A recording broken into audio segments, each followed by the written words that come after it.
Britain and its allies have agreed to send more lethal military aid to Ukraine to help defend it against Russia's invasion. There'll be more lethal aid going into Ukraine as a result of today. A number of countries have come forward either with new ideas or indeed more pledges of money, Wallace told reporters after hosting over 35 international partners at the Second International Defense Donor Conference for Ukraine. The aid will include the provision of air and coastal defense systems, longer-range artillery and counter-battery capabilities, armored vehicles, as well as wider training and logistical support. Today's donor conference demonstrates the international community's determination to support Ukraine in the face of President Putin's illegal and unprovoked invasion by Russian forces, Wallace said in a later statement. As reported, a large-scale Russian invasion of Ukraine has been ongoing since February 24. The invaders have been destroying infrastructure and massively shelling residential areas, killing Ukrainian civilians, using artillery, rockets, and ballistic missiles, as well as dropping bombs. The Ukrainian Defense Forces continue to keep the defense in the eastern, southeastern and northeastern directions. The Ukrainian army is successfully holding back Russian troops across all directions and launching counter-attacks in certain areas. In Donetsk region and Luhansk region, the Joint Forces Operation Group has repelled 5 enemy attacks over the past day. Ukrainian defenders destroyed 10 enemy tanks, 18 armored vehicles and 13 motor vehicles, 15 artillery systems. The enemy's losses also included manpower. The Air Force of the Armed Forces of Ukraine have destroyed 7 enemy air targets over the past day, namely 4 planes, 1 unmanned aerial vehicle and 2 cruise missiles. The Ukrainian Air Force continue to launch missile and air strikes on the groups of enemy vehicles and manpower. The moral and psychological condition of Russian troops is remaining low and continues to deteriorate. According to the data from the General Staff, 2 commanders were dismissed in the subdivisions of the 60th Separate Motor Rifle Brigade of the 5th All-Military Army of the Eastern Military District, as they refused to conduct military actions.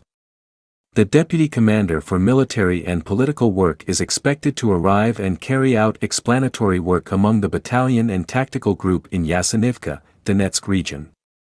Within the units of the Baltic Fleet, namely the 79th Separate Motor Rifle Brigade of the 11th Army Corps, conscripts are massively refusing to continue service and sign contracts.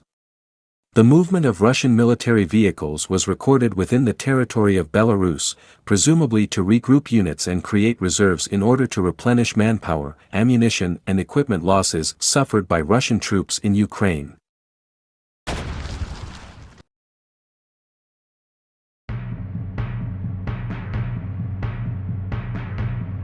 Unless you have been on the battlefield in Syria, Libya or the Central African Republic, you most likely have never heard of the Wagner Group, a private military force with close links to President Vladimir V. Putin of Russia.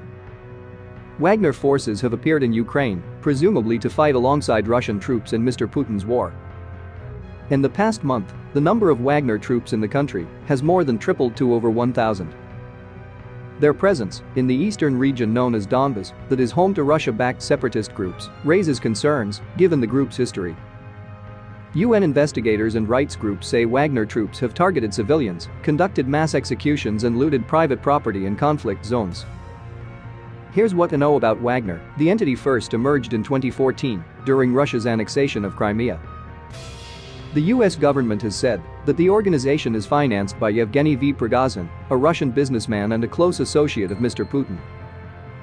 He has been referred to as Putin's chef because of his catering business, which has staged elaborate state banquets for Mr. Putin.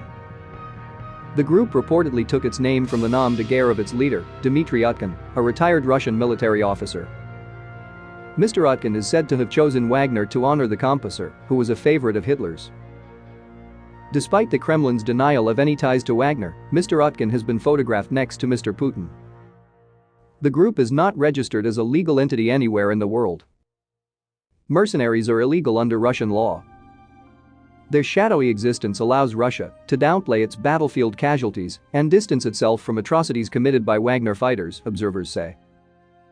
It operates in a situation of opacity, there's a real lack of transparency, and that's the whole point, said Sorcha MacLeod, chair of the United Nations Working Group on the Use of Mercenaries, which has scrutinized the group. Their structure allows them to have plausible deniability and to create distance between the Russian state and the group, she said. With Russia suffering heavy losses, according to US intelligence, Mr. Putin is sending battle-hardened reinforcements with experience into Ukraine, according to experts, including Jeremy Fleming, the director of Britain's Electronic Surveillance Agency. These soldiers are likely to be used as cannon fodder to try to limit Russian military losses, he has said. Some of the fighters appeared to have been recruited from Syria and Libya, the Pentagon's spokesman, John F. Kirby, has said. He said Russia seemed to be turning to them to bolster its troops in the east of Ukraine because the group already had experience fighting in the Donbas region for the past 8 years. In addition to their involvement in Syria, Libya, Central African Republic and Ukraine, Wagner operatives have also fought in Sudan, Mali, and Mozambique, exerting Russian influence by proxy, doing the bidding of authoritarian leaders, and, at times, seizing oil and gas fields or securing other material interests. Increasingly, they've become more formalized and have started acting more like Western military contractors. There's a trend or pattern around what happens when Wagner is involved in an armed conflict, Dr. MacLeod said. The conflict is prolonged, involves heavy weaponry, civilians are impacted in substantial way, human rights violations and war crimes increase substantially, and there's no access justice for victims.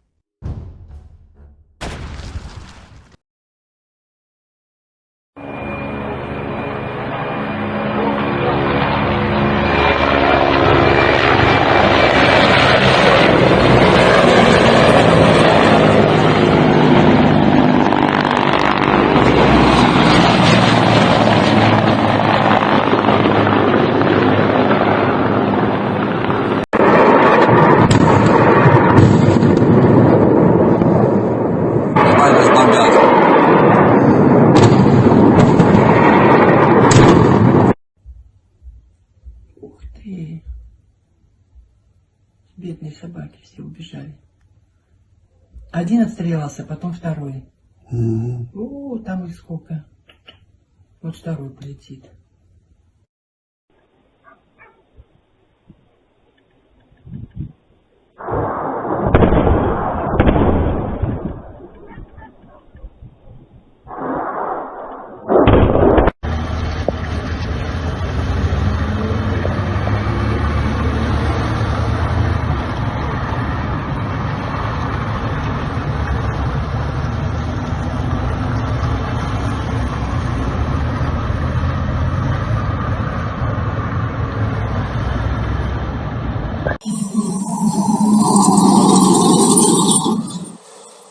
Короче, все подорвалось. Наши соседи подорвались. Нефтебаза. Техника безопасности на нуле. Негодяи. Горим потихоньку. Тепло. Как-то так. Кто-то говорил, не сильно, но бахнуло сильно. В типографии все посыпалось.